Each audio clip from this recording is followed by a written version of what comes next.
Hi there and welcome to this week's Golf Equipment Q&A. I'm Valerie Melivn, I'm here with Frank Thomas and we're in the Frankly Frog Putting Studio here in Orlando, Florida. Cold Frank, today. Don't tell people that. It's very sunny. Come down to Florida. This is the first Q&A of 2010 and it's a good one from Jerry, who's up in Nebraska. Jerry wants to know, should you break your wrists while you're putting? Jerry, here at the Frankly Frog Putting Studio, we teach people to reduce the sources of error in their putting stroke as much as possible. That'll build consistency and it'll allow you to putt very much more efficiently. And one of the things we do is to make sure that you don't break your wrists. Once you've established your position over the ball, and even if you have a little forward press, as soon as you start the back stroke, your arms, your wrists, and the putter and your shoulders all act as one unit, and you move through the ball with the entire stroke with your wrists locked into position. It's very important to do that. The reason is that as soon as you break your wrist, you introduce another source of error, and we try to reduce the sources of error in the putting stroke.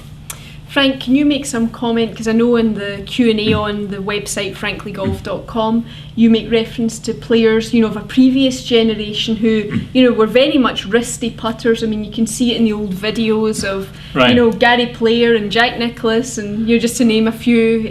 Why has the putting technique changed so much or evolved so much? Well, I don't think that, the putting stroke has been really studied as much as it has now, and we've really worked hard to find out what the most efficient stroke is.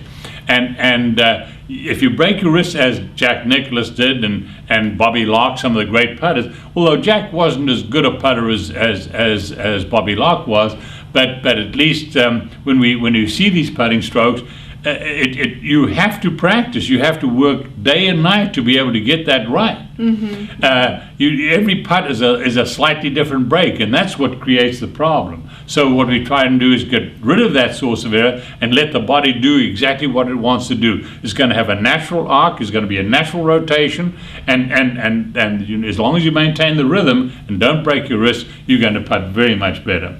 Jerry, do that. And by the way, I know that your wife enjoys her frog. Pink frog. The pink frog. We trained it very well. We do that here, so it is behaving itself. I'm glad to hear that. Well, listen, thanks for that.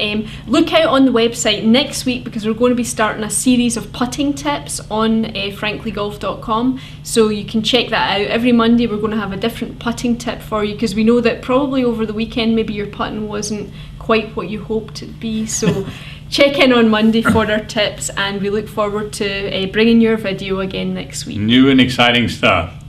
Bye.